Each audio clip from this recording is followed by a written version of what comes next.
días ya casi tardes. Vamos a presentar al profesor Israel Samartín, profesor de Historia Medieval y Moderna en el Departamento de Historia de esta Universidad de Santiago de Compostela.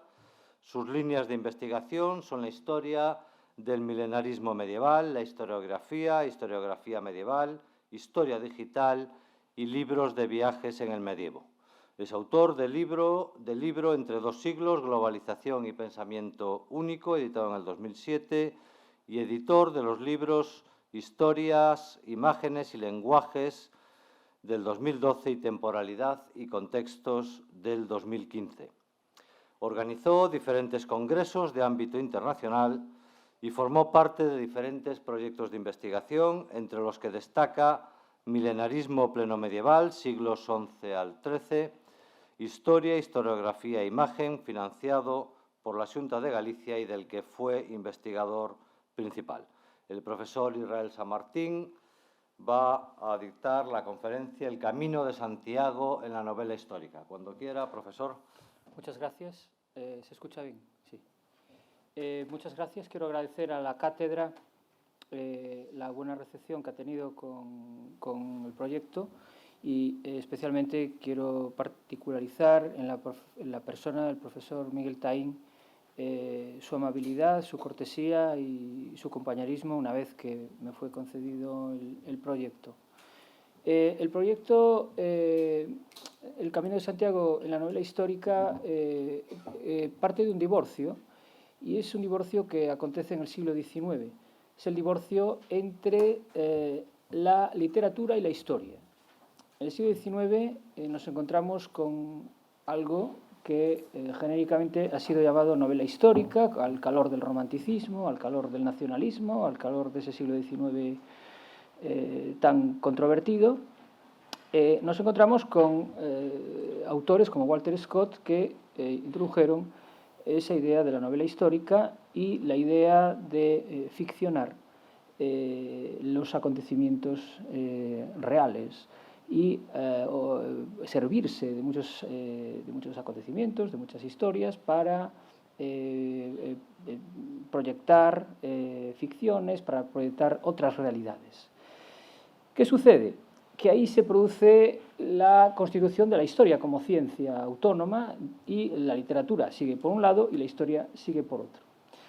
Durante muchos años siguieron caminos diferentes y en los últimos años ha habido una explosión muy importante, tanto a nivel creativa como a nivel comercial, de lo que se denomina hoy novela histórica. Entonces, nos volvemos a reencontrar. Digamos que la literatura y la historia nos volvemos a ver de nuevo, a intentar trabajar en conjunto, a trabajar en equipos interdisciplinares, etc. Lo que yo voy a hacer aquí va a ser desde el punto de vista de la historia, no de la literatura. Yo no soy filólogo, ni no sé nada de filología. Por tanto, mi perspectiva va a ser de historiador, no de...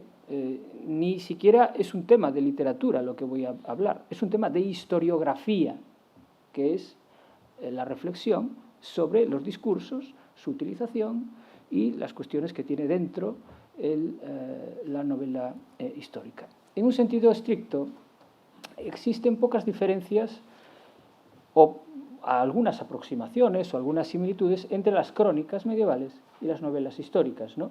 Porque tienen ese fileteado de elementos reales, elementos maravillosos, creación de realidades, recurso a las verdades, etc. Entonces, por lo tanto, la metodología de abordaje no difiere mucho para un medievalista entre una crónica y una novela histórica en un sentido muy general. Bueno, la motivación intelectual del proyecto, como he dicho, viene de la cuestión de la relación entre la historia y la literatura, la novela histórica, pero sobre todo cómo se construye la narración en la novela histórica. Es decir, qué relaciones hay entre la narración y la verdad y la narración y la construcción de realidades que pueden ser ficticias o realidades que respondan a la verdad, ¿no? Eso lo ha reflexionado, por ejemplo, Hayden White, ya desde los años 70, ¿no? Y después la siguiente motivación es un abordaje desde la historia de una cuestión que se ha trabajado en los últimos años desde la literatura de formas diferentes, ¿no? Es decir, hay una tesis doctoral sobre la Edad Media contemporánea, sobre las novelas históricas del profesor Huerta, etcétera, ¿no? Por tanto, bueno, pues es un enfoque desde la historia. Lo que voy a hacer es presentar el proyecto en general, porque el problema que tiene es que es un proyecto colectivo, yo soy uno más del proyecto, y voy a presentar el proyecto general y después voy a aterrizar en un caso concreto, que es el que he estudiado yo, pero como verán, hay otros casos que se han estudiado en el proyecto, ¿no? Bueno, el proyecto intenta llevar a cabo un estudio sobre la representación medieval que se hace en las novelas sobre la peregrinación. Es decir, no nos vamos a fijar, no vamos a estudiar si lo que dice la novela es cierto o no es cierto, no, eso no es de nuestro interés.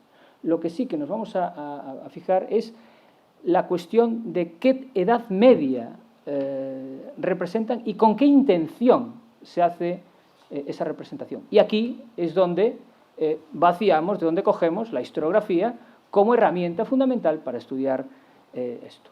La temporalidad de las novelas que hemos elegido son desde la transición, que ha habido una especie de boom o de gran eclosión de este género, ¿no?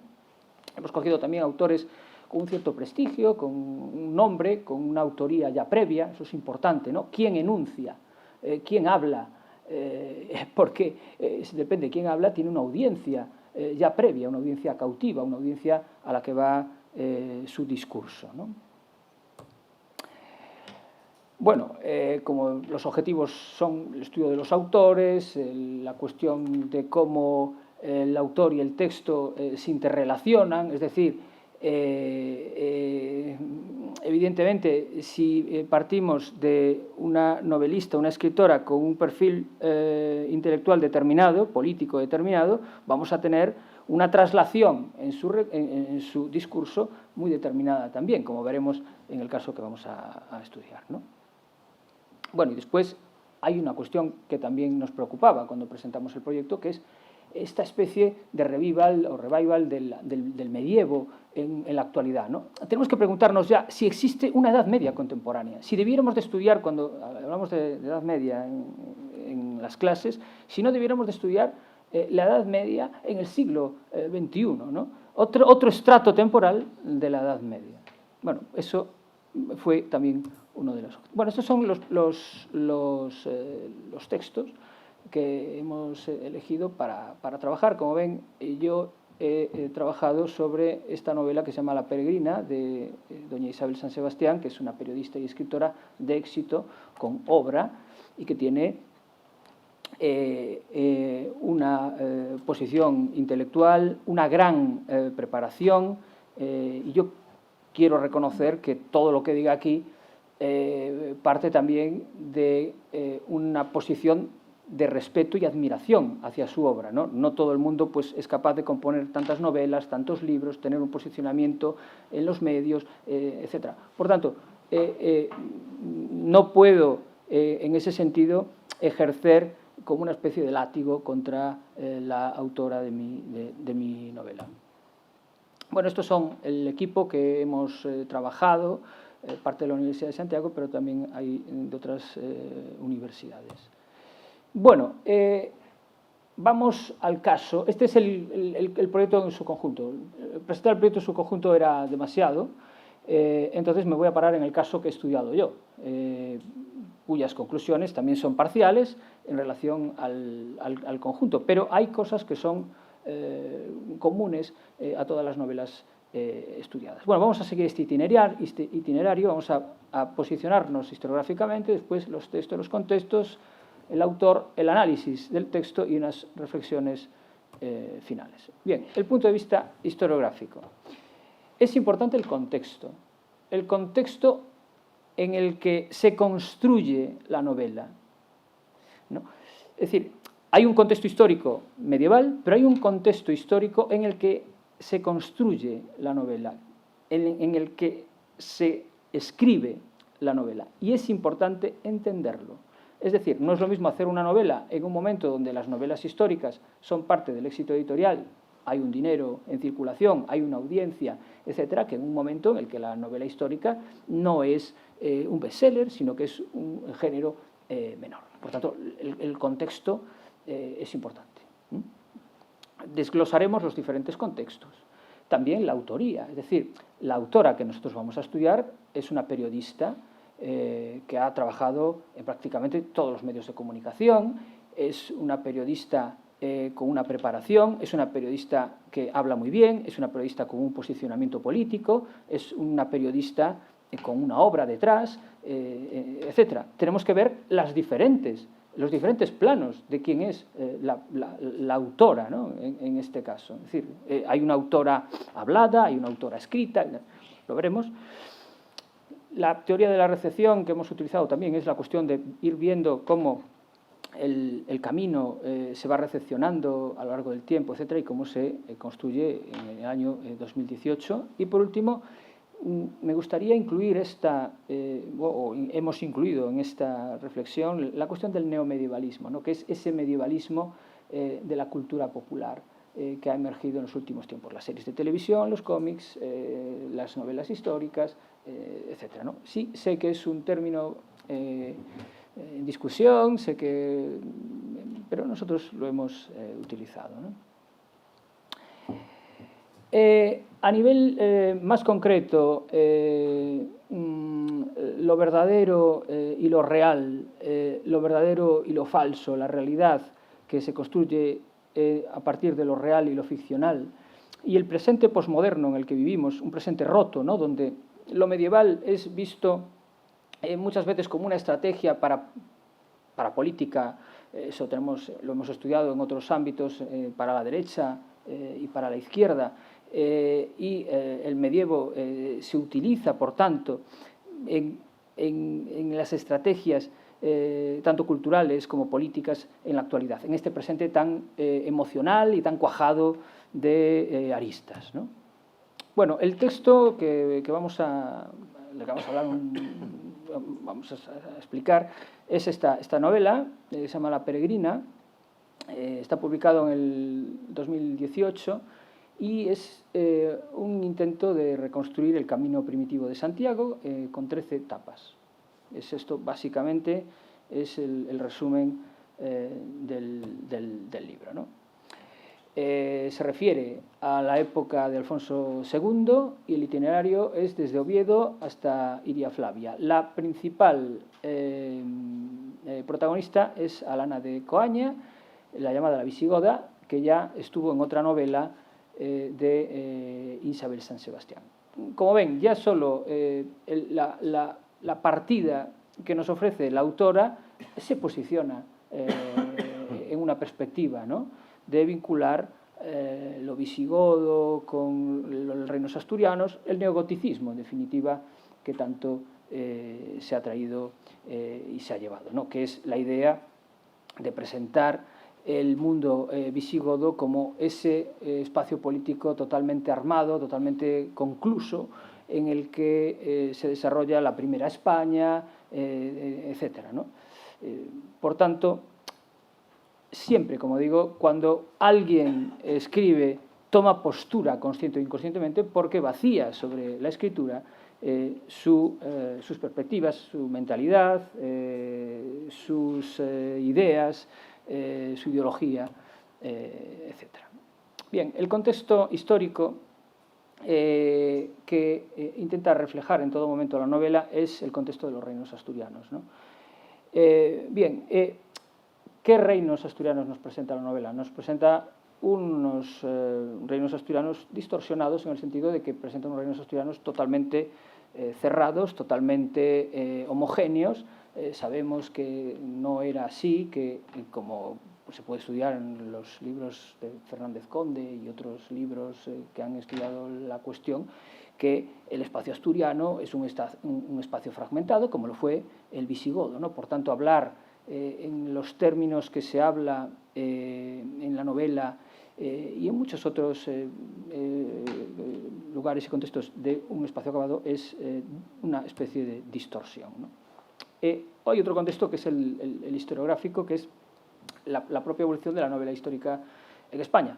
En el siglo XIX tenemos muchísimas novelas históricas con autores por ejemplo, Estanislao de Cosca o don Ramón López Soler, ¿no? Y después he puesto a Ginore. Hay muchos. La evolución de la novela histórica en España es una línea historiográfica en sí misma, ¿no?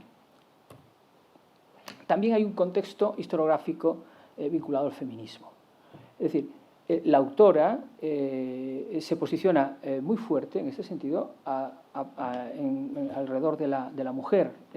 Su protagonista siempre está posicionándose desde un punto de vista feminista, ¿no? Quizá en lo que ha llamado Débora González Jurado el feminismo natural, ¿no? Que es quizás sí una perspectiva feminista fuerte, etc. Nosotros lo hemos estudiado a partir de una de las grandes estudiosas de este tema, que es Isabel Teutón, que es una profesora francesa y que ha trabajado la presencia y cómo las mujeres construyen sus autorías y sus representaciones a partir de una voz propia. También el contexto cultural y literario desde la transición, ¿no? Que se ha hecho desde la historia, como Gonzalo Pasamar o María Ángeles Naval desde la literatura. La autora es Isabel San Sebastián, como hemos dicho, una periodista y ahora escritora muy conocida, que ha trabajado prácticamente en todos los medios, ¿no? Están las televisiones, etcétera, ¿no? Ella tiene un posicionamiento político muy claro, ¿no? Siempre en contra del gobierno, sobre todo si es del Partido Socialista, y se ha posicionado también muy fuerte y de forma muy valiente en contra del terrorismo, de ETA, en su momento, ¿no? Bueno, aquí tenemos algunos ejemplos de Zapatero, de Sánchez, y estos libros en relación a esa época de libros de análisis político, de historia inmediata, ¿no? Destaca este libro del árbol y las nueces sobre las relaciones entre el PNV, etc. Pero tiene una segunda vida, Isabel San Sebastián, que es la de novelista, ¿no? Aquí he puesto algunas de ellas.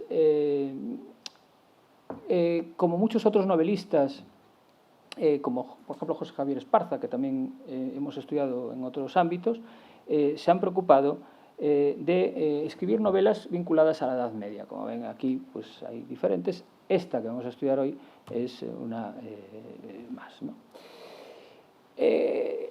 Claro, cuando hablamos de uno, también uno es lo que dicen que es uno, ¿no? Es decir, lo que dicen los demás que uno es también forma parte del ser de uno, ¿no? Entonces, Isabel San Sebastián es considerada una persona conservadora, muy vinculada al Partido Popular, a un mundo católico, etc., ¿no? Está además vinculada a una asociación que es la Asociación para el Fomento y la Difusión de la Historia de España a través de la literatura, ¿no? Que aquí esto es muy importante porque intentan, a partir de la novela histórica, hacer la verdadera historia de España, desconsiderando el mundo académico. Me van a decir, sí, pero usted aquí está ejerciendo de albacea del mundo académico. No, me da igual. Pero sí que lo que quiero reflejar es la posición que tiene esta asociación. Aquí tenemos Antonio Pérez Henares, que es Chani, que también es un periodista, novelista, etc. Fijaros, o fíjense, y es la novela, la ficción, quien está acudiendo al rescate de la historia. Esto es el paquete en el que está envuelta esta novela, ¿eh? Bueno, Aquí también otra crítica del libro, una crítica del libro, ¿no? Defender los valores de España, la vida y la familia, el espíritu hispano-católico, en una reseña que le hacían en la revista Actual. Está en el cultural, ¿no? Que la sitúan de nuevo en ese neogoticismo, en esa búsqueda de la verdadera España, etcétera. Y aquí tenemos la misma autora, pero en una entrevista, ¿no? La autora hablada que hemos denominado, ¿no?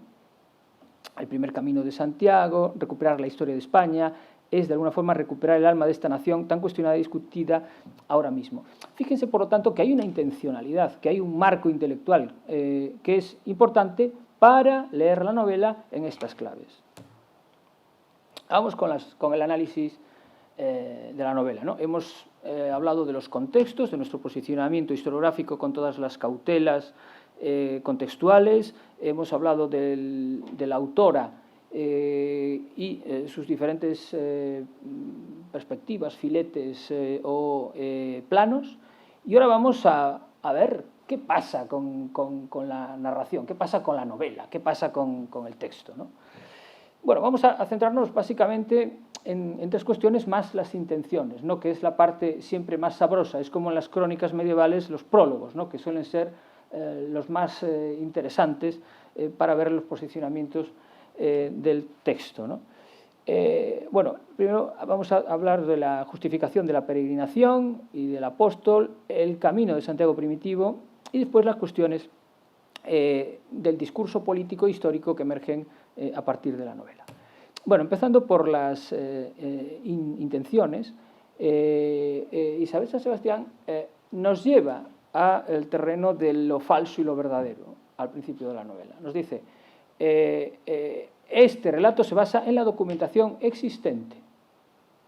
Entonces, el relato para un lector de la novela adquiere la categoría de verdad histórica. Lo que pasa que no es una verdad histórica, es una realidad construida a partir de una serie de datos determinados. La diferencia entre verdad y lo real es importante en el recurso a Hayden White, ¿no?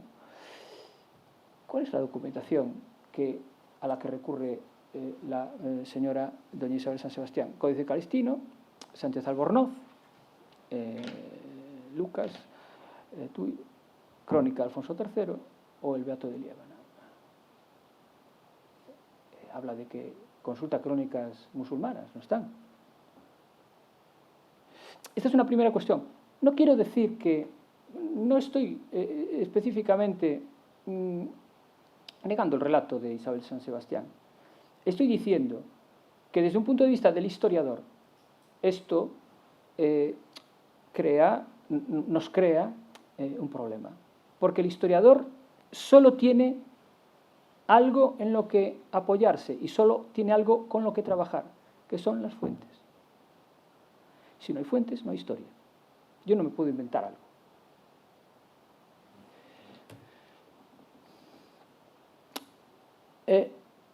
La trama, como varios de los personajes que aparecen en ella, son reales y responden a lo que cuenta en las crónicas de la época, sean cristianas o musulmanas. Reales, no veraces. El historiador tiene un pacto con la verdad. ¿Dónde está la verdad del historiador? En los documentos. Insisto. Otra cosa son las realidades que creamos o que escribamos a partir de esos documentos. No tiene nada que ver. Bueno, el Códice Calistino, etc.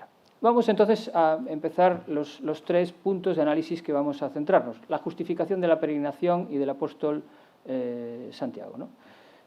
Apuntala la Inventio, habla de la donación esta realizada por Alfonso II.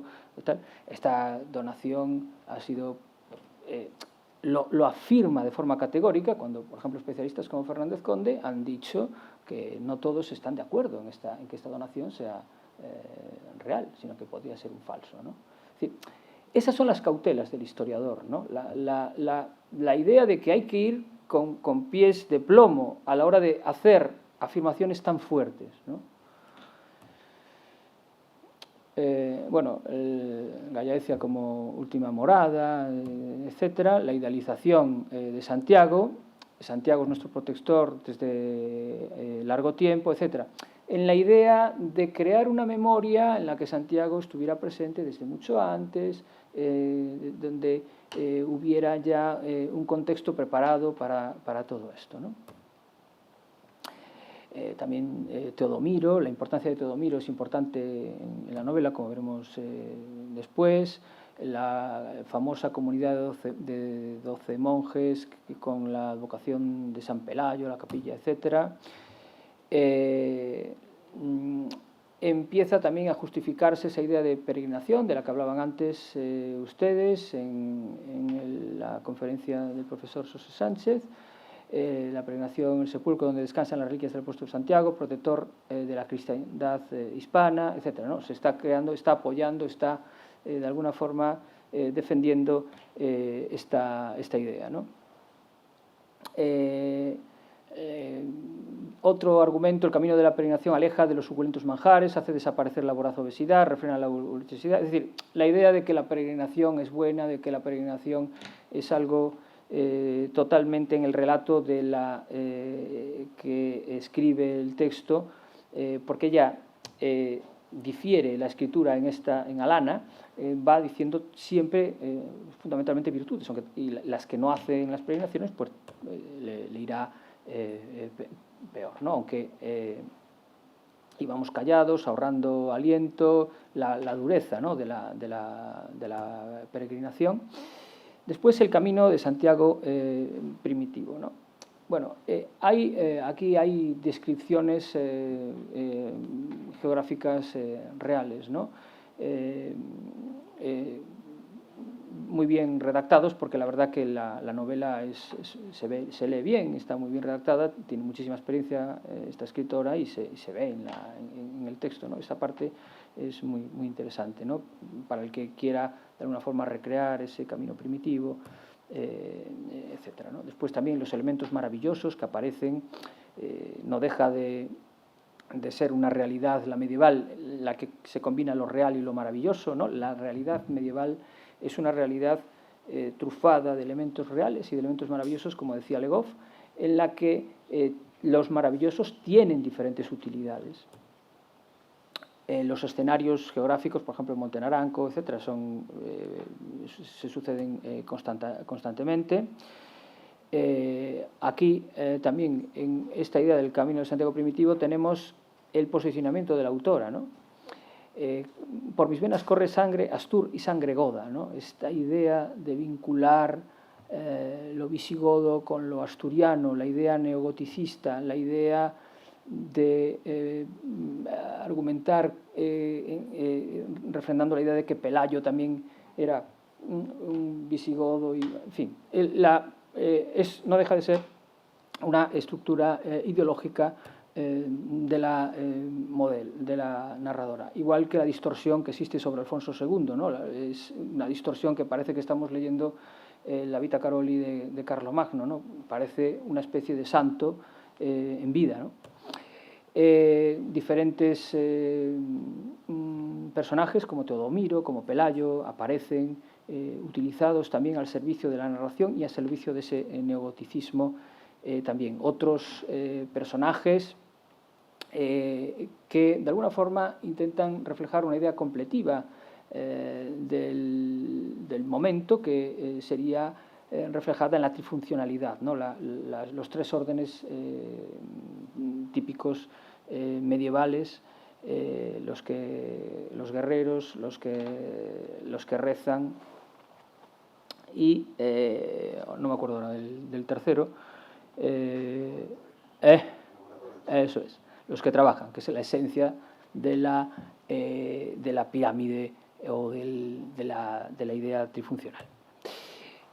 También esta idea de rey y reino, ¿no? Que tan debatida en la historiografía del que estudia esto, ¿no? La idea de príncipe, si aparece, si podemos hablar de reino, si el rey se puede vincular a un reino como tal, o si existen diferentes personajes, en fin. aquí aparece todo como muy cerrado, ¿no? Y cuando la historiografía académica está mucho más en discusión. El tema de la mujer también es recurrente, como he dicho, la mujer en el mundo de hombres, hay constantes alusiones a esta cuestión, ¿no?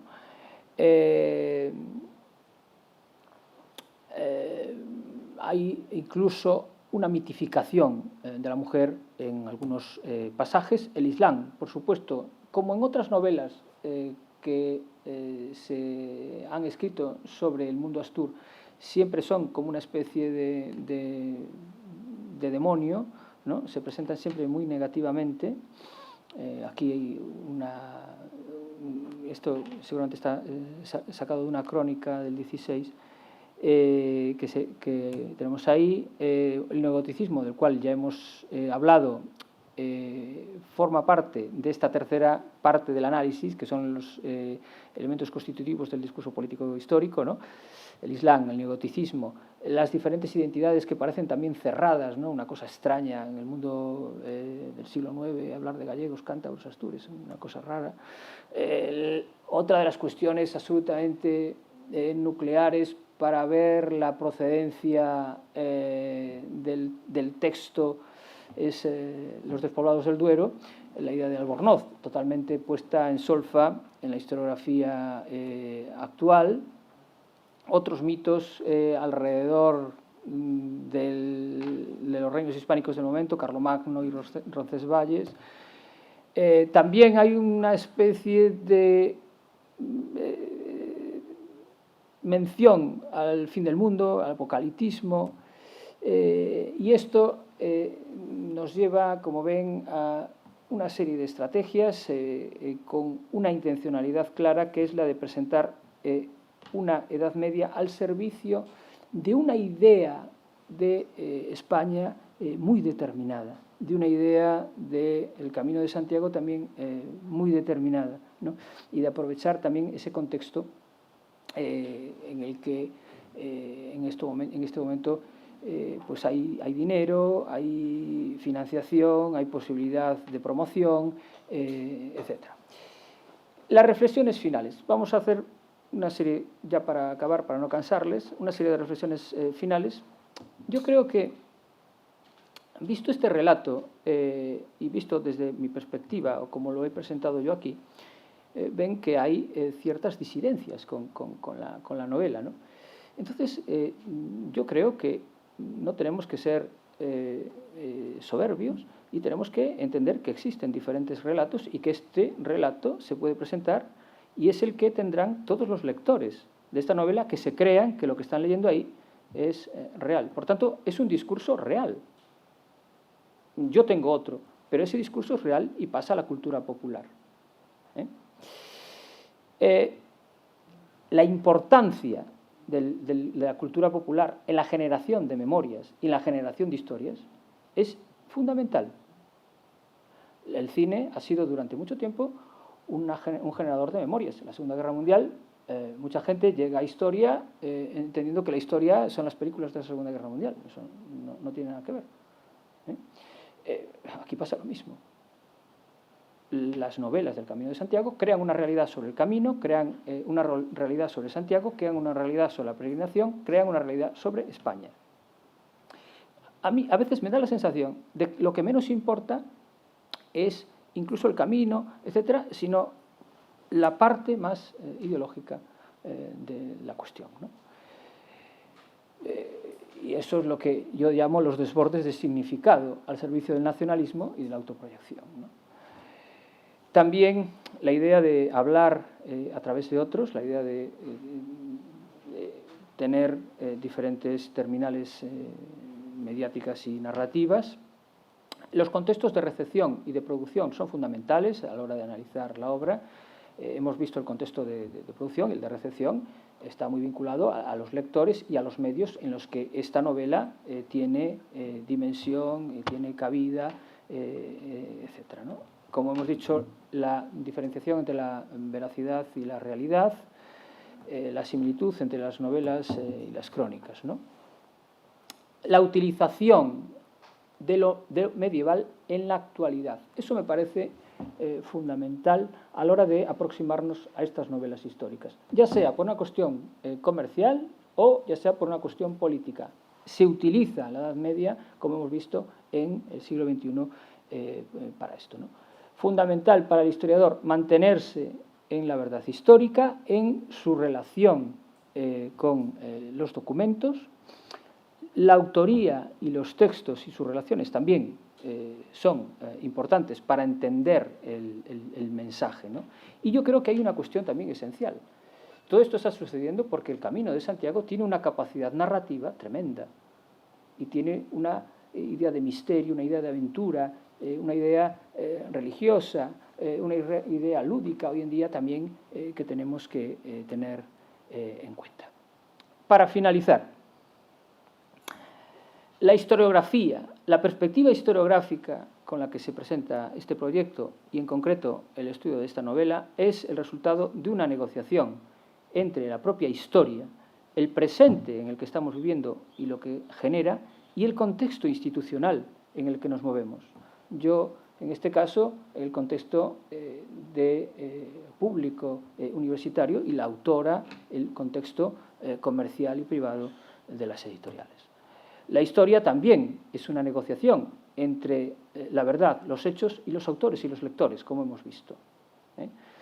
Porque el lector que lee la novela adquiere una idea histórica y crea una memoria alrededor de esa historia. Y eso también para él es historia. Eso es lo que no tenemos que diseñar. Tenemos que tenerlo en cuenta. Es decir, no vengo aquí a decir que tengo razón yo y que el que lee la novela es un descolgado, que solo... No. Yo creo que son diferentes relatos y que tenemos que poder confrontar. Por eso le doy las gracias al profesor Miguel Taín que haya aprobado este proyecto. Por lo menos nos da voz, ¿no?, a los que nunca tenemos voz. Merecidamente. No tenemos voz merecidamente. La escritura también es una negociación entre la intención, la audiencia y la interpretación posterior, ¿no?, como hemos visto. Y ya.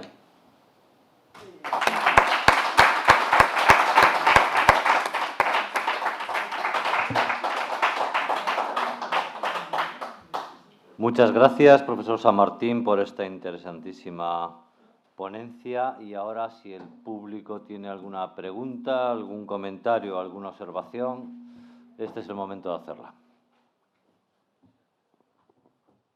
Voy a empezar yo el turno de preguntas. Lo primero, darte las gracias, Israel, por esta sugerente conferencia. Yo tengo también el defecto que cada vez que leo una novela histórica empezaré a buscar los errores y los voy apuntando uno por uno. Y mis amigos, cuando hago cualquier visita a cualquier monumento, yo empiezo por los fakes. Esto es falso, esto es falso, esto es falso. Y también mis hijas les encanta cuando hacemos visitas guiadas porque tienen por afición decirme, por favor, llamen la atención todos los errores que diga, ¿no? En fin. Bueno, después de escucharte, yo te preguntaría cuáles son los principales aspectos en el que esta novela de Isabel, en San Sebastián, están equivocados. Uno es evidente, que es esta fragmentación de hablar de astures, gallegos, cántabros y vascos, que esto es una visión contemporánea de algo que en aquellos tiempos no creo que existiera, o por lo menos sería muy diferente a como lo vemos ahora. Pero, ¿cuáles serían los principales errores históricos que ves en esta novela? Gracias. Bueno, no quiero ser la representación de la objetividad, por tanto no te voy a responder a eso. Entonces, lo que sí que te voy a responder es a la utilización que hace de la Edad Media en su favor, que es diferente. Yo no digo que esté equivocada, porque vamos a ver, la teoría de los despoblados del Duero. La teoría de los despoblados del Duero es una teoría que existió durante muchos años, que había un despoblado estratégico que habrían creado los asturianos para que los musulmanes no llegaran al mundo asturiano. Durante muchos años esta tesis de Claudio Sánchez Albornoz funcionó, hasta que no funcionó. hasta que empezaron a decir que no. Yo creo que fue Barbero y Vigil, bueno, muchos que empezaron a decir que no, que eso estaba equivocado por una serie de, que era una mala lectura de la documentación, etc. ¿Puedo decir yo que alguien que siga defendiendo la idea de Sánchez Albornoz está equivocado? Yo no me atrevo a decirlo. Como lo que estaban ustedes hablando antes, ¿existen los terrores del año 1000? Yo no sé si existen o no, pero en la cabeza de mucha gente siguen existiendo. Entonces a mí me interesa. Me interesa porque existen en la cabeza de mucha gente y se escribe que existen los terrores del año 1000. Entonces es una realidad que no tiene una conexión con la verdad, pero que existe y como historiador me preocupa. Entonces, esta es la cuestión. Es decir, utiliza los despoblados del Duero, utiliza un concepto de Asturias, de reinos asturianos, muy cerrado, perfectamente como si fuera un Estado contemporáneo, como también se hace con los visigodos.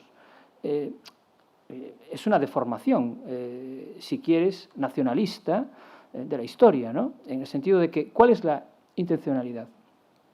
Hablar de la primera España, conectar a Santiago con la primera España, el camino de Santiago con la primera España y crear una narración que justifique esto a partir de la cultura popular. Está bien, me parece bien que se busquen las hegemonías culturales a partir de la cultura popular. Otros lo hacen a partir de la política. Yo tengo un estudio de Pablo Iglesias con la utilización de Juego de Tronos, ese libro famoso, o Vox, con la utilización también de determinados elementos políticos. Vale, está bien, correcto. Y yo creo que es eso, ¿no? Que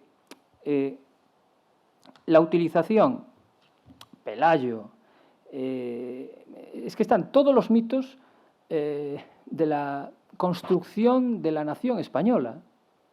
Entonces, parece un discurso al servicio de España, ¿no? Sí, me puedes decir, bueno, es que España, no sé qué, vale, pero lo que quieras, pero yo creo que tiene un voltaje político muy grande. Y esa es la representación que veo yo de esto en la Edad Media, es una utilización para este fin, ¿no? Y después, otra cuestión, cuestionar continuamente la labor del historiador profesional. Y eso sí que me parece, como hemos visto en esta asociación de escritores, que ellos se autoproclaman albaceas de la historia, de la buena historia, porque la historia que hacen los académicos no es buena historia, ¿no? Porque está llena de ideología también, entonces ellos también ponen su ideología y al servicio, con una literatura muy concreta, al servicio de sus ideas, ¿no? Entonces sería como una especie de guerra cultural, que es al final lo que es. Al final esto entra dentro de las guerras culturales en el espacio público. En el espacio público esto circula de una forma, por un lado, por otro circulan otros discursos, ya sean nacionalistas de aquí, de allá, o de izquierda, de derecha, de centro, de lo que sea. Es la guerra cultural, ¿no? Por tanto, eso hay que tenerlo claro, ¿no? Si vamos aquí a buscar la verdad histórica, a mí me resulta muy complicado sostener muchas de las cosas que se dicen, ¿no? Si vamos a ver la construcción de una realidad para un fin político determinado y para utilizar la Edad Media para justificar un presente determinado, me parece bien, siempre que lo interioricemos. Yo creo que es bueno ser consciente, ¿no? Vale, yo voy a leer esto, pero es de esto, es de esta, tiene esta idea, ¿no?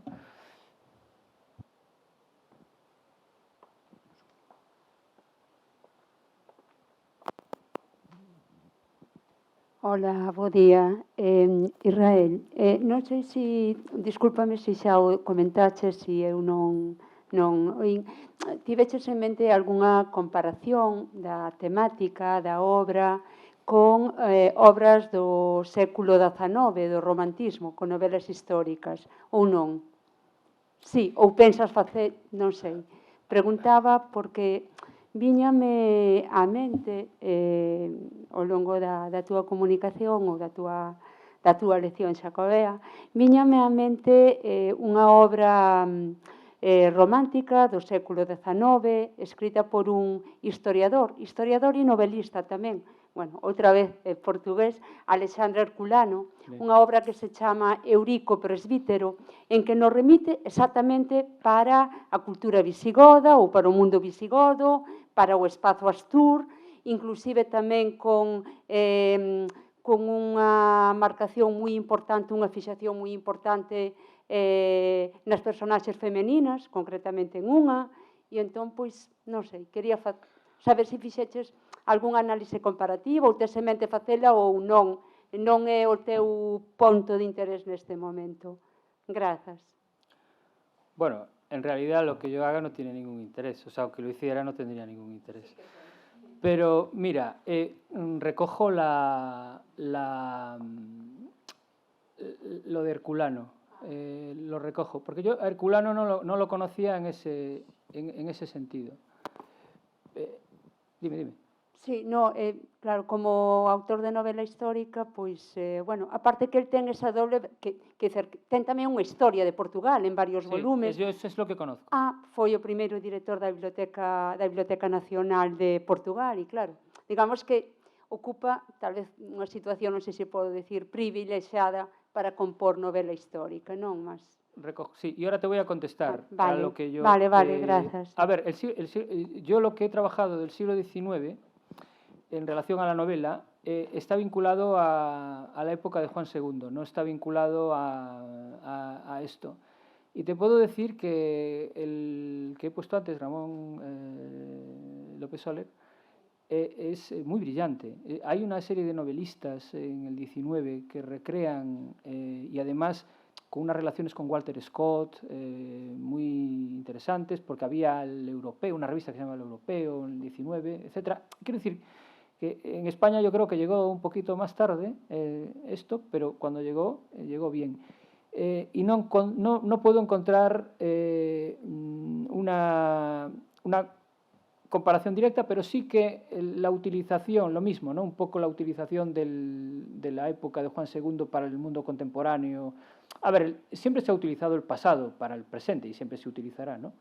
Y ahí no. Y donde sí que tengo muchas similitudes es con otro de los novelistas que trabajo, que se llama José Javier Esparza, que también tiene un cedazo conservador y que tiene incluso más fuerte políticamente lo que dice, y sí que hay muchas similitudes en la construcción de la primera España. Hay un relato y unas ideas marcadas muy similares. Incluso la intención del texto, de la veracidad, de que lo que sucede en la novela es totalmente cierto, aparte de lo ficcionado, etc., es totalmente lo mismo. Y si me voy a dedicar en el futuro, no miro más allá de una semana. Como sabes, no, y yo creo que tampoco yo voy a aportar nada a esto, ¿no?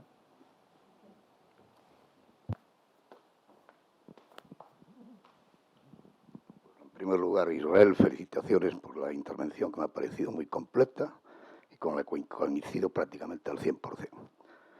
Entonces, un par de preguntas, una de tipo más general y otra más concreta sobre la obra de Isabel San Sebastián que has analizado. Deduzco tu condición de medievalista, entonces la pregunta es muy concreta, un poco de tipo general, como digo. Aparte de la obra de Sebastián, toda esa bibliografía que has citado y que supongo que habrás leído, me refiero a la bibliografía española, ¿detectas el aspecto ambiental? Es decir, el contexto físico, histórico, etcétera, etcétera. ¿Crees que está bien tratado en general en la obra? Esa es una pregunta ya, como digo, de tipo general. La más concreta respecto de la obra de Sebastián. Creo que la mayor crítica que se puede hacer a la obra de Sebastián es esa constante referencia a fuentes mahometanas árabes que no se utilizan por algo esencial que yo creo que es el desconocimiento del idioma árabe y sobre todo en temas tan concretos como textos medievales de la época, de la literatura árabe, ¿no? Una última referencia a la obra de Herculano. Yo estaba pensando también cuando se hablaba de autores o de historiadores, novelistas o novelistas historiadores, en la figura de Herculano. Estaba no pensando en la obra que se ha citado, sino en otra también, que es muy expresiva de esa condición de un historiador que analiza muy directamente la historia a través de la novela. Es una obra, ahora no recuerdo el título, es sobre el reinado del primero de los Avís, en concreto un hecho histórico muy concreto, muy determinado, ¿no? Es decir, creo que existe también esa posibilidad del historiador convertido en novelista, que no es desdeñable. Nada más, gracias. Bueno, muchas gracias. No me suelen decir las cosas que me ha dicho usted. Muchas gracias. Quiero decirle, hay historiadores profesionales que hacen novela histórica. Hoy, el profesor José Luis Corral, por ejemplo, es un ejemplo. Es un historiador, un medievalista, que se dedica a hacer novela histórica. Hay otro caso que hemos estudiado. A José Luis Corral no lo hemos podido meter en el bloque porque no tenía ninguna directamente sobre el tema. Pero sí que hemos podido meter a un profesor de literatura que se llama Jambrina, que viene mucho por Santiago y tal, que es un hombre muy competente y que se dedica, aparte de sus investigaciones, a escribir novela histórica, ¿no? Por tanto, tampoco debiera de ser ningún problema que un historiador profesional escribiera novela histórica. Precisamente algunos de los problemas que tenemos en estos textos igual se evitarían, ¿no? Pero yo creo que usted ha dicho la cuestión de las fuentes árabes, etc. ¿Qué pasaría si yo fuera a pedir un trabajo al periódico en el que la señora Sebastián trabaja? Y mire, y me diría, usted no es periodista, váyase. Entonces, pero ellos pueden ser los albaceas de la historia y los verdaderos guardianes de la verdad. Entonces, aquí sí que me posiciono y digo que la historia, como ciencia, la historia solo la podemos hacer los historiadores profesionales.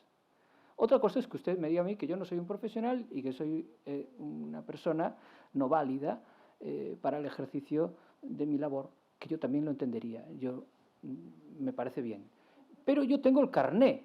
Yo he hecho mis estudios y tengo una habilitación para poder ejercer como historiador. Ella no. La afirmación, por tanto, de que lo que sucede es real, etcétera, yo no puedo ir a operar, no puedo abrir una clínica ahí arriba y operar de una uña a un señor, porque no soy médico. Entonces, hay que defender la profesión de historiador y ahí yo creo que eso, sobre todo en los medios, se trata de una forma muy errónea. Y después, el contexto histórico de la novela está, para mí, Isabel Sebastián escribe como Los Ángeles, escribe muy bien. Como estos periodistas que tienen tantas horas de trabajo. A ver, esta gente son profesionales. Es que yo, por eso empecé diciendo que a mí me merece mucho respeto una persona que ha escrito tantos libros, porque si yo escribiera tantos libros estaría también muy orgulloso, pero yo nunca voy a escribir tantos libros, primero porque soy incapaz y segundo porque no tengo el talento de la señora San Sebastián. Y creo que eso también es bueno reconocerlo, ¿no? Las limitaciones de estar ante una persona con una obra. Pero el contexto histórico para mí está bien, se lee bien, está bien recreado, sí que tiene algunas cosas contemporáneas y tal. Bien, muy bien. Más que nada me refería al tema del ambiente material, social, etcétera, etcétera. Sí. Aparte del histórico. El histórico sí, se supone que ese señor tiene que dominarlo o casi dominarlo. Sí, un poco distorsionado, pero bien. A mí me parece bien, sí, me parece bien, sí. Sí, muy buenas. Yo quería también felicitar al profesor San Martín por la ponencia y reivindicar efectivamente la labor del historiador en un momento en el que algunos novelistas pues abusan de una cierta impunidad. Ella realmente, yo hablando con ella, reconoció que la hizo, esta obra, como una investigación. Para empezar, ella hizo el Camino de Santiago en esos 13 días. Hizo el camino primitivo y después se dedicó a investigar, según ella investigó muy a fondo para realizar la obra. Y bueno, incluso la protagonista se parece un poco a ella en el sentido de admiración al rey, no llega a tener ese enamoramiento platónico de la protagonista en la novela, pero ella siente una gran admiración por el actual monarca español, de manera que, claro, es el pensamiento, es una trituración del pensamiento actual, contemporáneo suyo, bueno, volcarlo en esa alta Edad Media, que no evoca, ella no la evoca, sino que realmente ella cree plasmar la realidad alto medieval del momento. Claro, es un acto un poco de impunidad, ¿no? de un historiador, perdón, de un novelista que cree que está haciendo historia de verdad, que cree que está haciendo una investigación histórica. Ella lo cree de verdad. Por eso me parece interesante el tema, ¿no? Porque es que es eso, y se cree de verdad y ella cree que hace una investigación. Después lo que pasa es que no nos da las fuentes, ¿no? Cuando un estudiante, yo ahora vengo de un tribunal, el estudiante, si habla de una cosa, tiene que poner los libros, las fuentes, etcétera. No están. Yo no digo que no haya hecho una investigación, por supuesto que ha hecho una investigación, ha hecho el Camino de Santiago, ha hablado con mucha gente, como dice en el libro, etcétera. Yo creo que literariamente es un artefacto cultural perfecto. Otra cosa es las afirmaciones y sobre todo el ataque que tiene esto contra el historiador profesional, ¿no? Porque claro, el señor Fernández Conde es un especialista en el mundo asturiano, no está ahí, con todos los respetos. Yo no quiero decir que haya que citarlo, a las bibliografías cada uno cita lo que puede, ¿no? Pero agarrarse a Sánchez Albornoz y poco más, hoy en día es muy limitativo si estás trabajando con historiadores profesionales. Otra cosa es que estés en un ámbito más literario, etcétera, ¿no? Y aquí tampoco quiero sacar la pata como ya están los profesionales hablando de que las bibliografías... No. Lo hago por defender mi profesión en el mismo sentido que ella haría lo mismo si yo me declarara periodista, ¿no? Yo no soy un periodista. En fin, pero esto lo tenemos aquí y lo tenemos en otras... en politólogos, en otras circunstancias constantemente, ¿no? Y el historiador nunca se defiende. Yo en mi clase siempre... Bueno, no, ahora ya no, porque me aburrí de esto. Siempre decía, a ver, ¿vosotros qué pensáis? ¿Pensáis que la historia la puede hacer cualquiera? Y me decían, sí. Entonces no hay nada que hacer. Si el propio historiador dice que cualquiera puede hacer historia, estamos muertos. Ese es el problema. Porque, ¿qué actitud, qué competencia profesional tiene un periodista o un literato para hacer historia? Ninguna. Como yo no tengo ninguna competencia para ser periodista o para ser profesor de literatura. No tengo ninguna. Entonces, ese es el problema. Pero si los propios estudiantes, si lo que estamos criando en el futuro van a defender estas posturas de que cualquiera que escriba un relato va a ser un historiador, entonces... Y por otro lado hay que decir una cosa. ¿Cuáles son las narraciones más efectivas en el espacio público y en los medios? Son la de periodistas, divulgadores, etcétera, no la de historiadores profesionales, ¿no? Y aquí tampoco quiero sacar el tema de que es que los historiadores profesionales estamos en una burbuja, etcétera. Yo no estoy hablando de mí, yo soy una persona limitada, con una temática muy limitada y con ninguna proyección pública, ¿eh? Pero claro, no puede ser que las narraciones y que las ideas de historia que tengan en la cultura popular, etcétera, vengan de ahí. Ahí tienen que hacer algo. Los historiadores más mediáticos, etcétera. Yo no voy a hacer nada. He dimitido incluso de mis clases. Sí, no, quería comentarte que efectivamente el noble oficio de la literatura, o sea, no puede desdeñar cuando se trata de literatura histórica a la historia. Y lamentablemente hay incluso, no voy a citar el nombre, hay un autor que cree que todo lo que los historiadores podemos hacer pues carece de verdad, de veracidad. Así lo he dicho en público varias veces. Y curiosamente es un autor que ha escrito una novela sobre la Galicia del siglo X y las invasiones vikingas. Y cuando describe Santiago de Compostela en el siglo X, habla de la Rúa de la Raíña y de la Plaza de Fonseca. No voy a citar el nombre del autor. Pero efectivamente, el noble oficio de la literatura, si se dedica a hacer literatura histórica, pues no debe desdeñar la historia. Pero bueno, en este caso en concreto, reitero que Isabel San Sebastián cree que está realizando una investigación histórica. Lo cree de verdad. Un apunte, porque quiero dejar también claro una cosa. El hecho de estudiar novela histórica me desacredita como historiador. Sí, dentro de la profesión no soy un historiador que trabaja con documentación, etcétera. Soy un historiador que trabaja con novelas históricas. O sea, que hago un trabajo de literatura. Eso también hay que... O sea, yo quiero posicionarme fuera de todos los ámbitos. Del ámbito académico, que me echa por estudiar novela histórica, y del ámbito de los periodistas y divulgadores, porque me echan porque piensan que soy como el demonio, que tal. Ahora, ellos no me echan, que ni me conocen ni me van a conocer nunca, ¿no? Pero bueno, me echan tal, ¿no? Entonces, eso también hay que tenerlo claro. Por eso yo no vengo a defender nada de la comunidad de historiadores ni cosas de esas, porque a mí esa misma comunidad, al trabajar con estos temas, me echan, y cuando trabajo con estos temas tengo que ir con gente de literatura. Estás estudiando una visión de la Edad Media en la literatura, ¿no?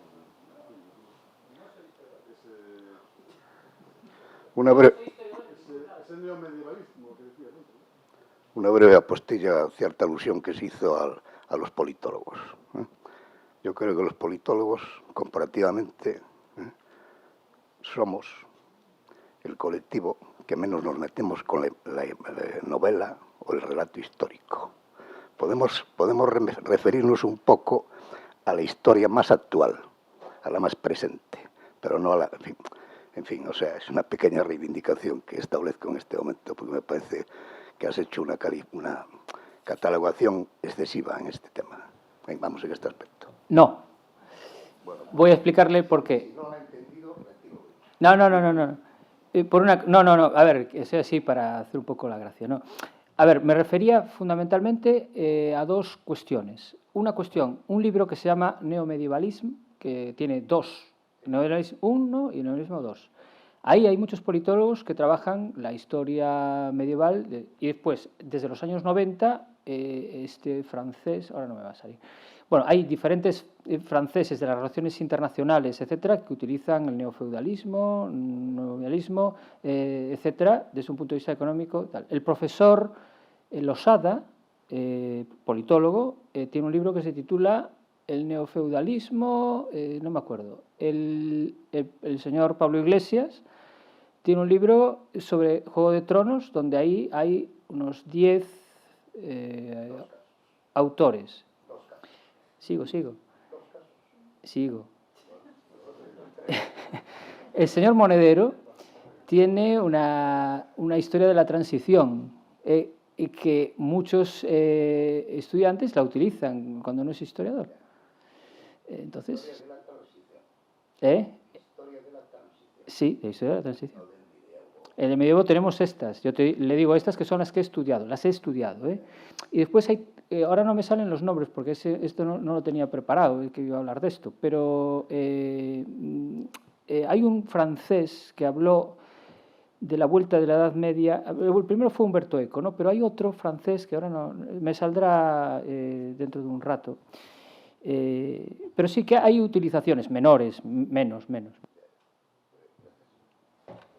Quería hacer un breve apunte, Israel, que estando totalmente de acuerdo con lo que has dicho, sí que hay una pequeña cosa que quizá no del todo. Como diste a entender algo así como que los periodistas son intocables o te exigen el carné de periodista. Y realmente en España, por ejemplo, hay incluso medios muy importantes, con grandes terminales, dirigidos por gente que no es periodista. Y por hablar de dos polos políticos muy diferentes, por ejemplo, Ignacio Escolar dirige el diario.es, está continuamente en la Sexta, etcétera, estudió periodismo, pero no tiene la carrera acabada. Y, hablando de otro polo, Federico Jiménez de los Santos dirige Libertad Digital, tiene una radio en la que creo que es socio mayoritario, y tampoco es periodista, es filólogo. Es filólogo. Sí. Con lo cual, quiero decir, y tienen un eco político relevante en España, desde hace muchos años, de hecho. Bueno, bueno, de acuerdo. Que no tienes que estar de acuerdo conmigo. Lo sé. No soy un queda bien, lo dije porque en este caso segundo, sí, pero y vamos. segundo, el señor Ignacio Escolar es que no ha acabado la carrera. Por eso lo dije. Dije, tiene estudios, pero no acaba la carrera, con lo cual... El otro señor es un filólogo. Hay muchos periodistas que tampoco... Hay mucha gente que escribe unos periódicos que no son periodistas. Pero tú, con 25 o 26 años, si quieres trabajar en un diario y no tienes una posibilidad de conocer a alguien, etcétera, te exigen el carné de periodista, ¿no? Otra cosa es los medios, cuando hablamos entre propietarios y gente tal, ¿no? Mira lo que pasa ahora con El País. Bueno, es una cuestión, sí. Como reflexión, y ahí creo que coincido también un poco con lo que dijo Francisco, lo que sí, yo en este caso soy historiador del arte, lo que sí duele es que alguien que no es historiador te venda una novela o te venda una película, que pasa mucho también con muchos directores de cine, como si eso fuera la verdad revelada. Porque eso es de un ser muy engreído y de un ser muy ególatra y también de un ser muy ignorante. Pero claro, eso en la sociedad cuela, que es un gran problema, y ahí, claro, el historiador no tiene en general, no tiene, digamos, esas terminales, esos medios para defenderse. Aunque quiera, no los tiene. Yo también te digo algo. Yo no soy el albacea de la verdad, ni yo solo soy el albacea de una perspectiva. Ya lo sé. Aquí puedes poner a otro historiador en mi lugar y te dice totalmente lo contrario, un albornociano, lo que sea, ¿eh? Quiero decir que la verdad histórica es muy complicada, ¿eh? Es poliédrica. No hay una verdad fuerte. Una verdad revelada, claro. Exacto. Pero la venden y cuela, a eso me refiero. Sí. Bueno, muy bien, pues después de este interesantísimo debate y con el objetivo de cumplir los tiempos de estas jornadas, pues cerramos ya esta mesa de debate. Muchas gracias, profesor San Martín, y nos volveremos a ver esta tarde. Gracias.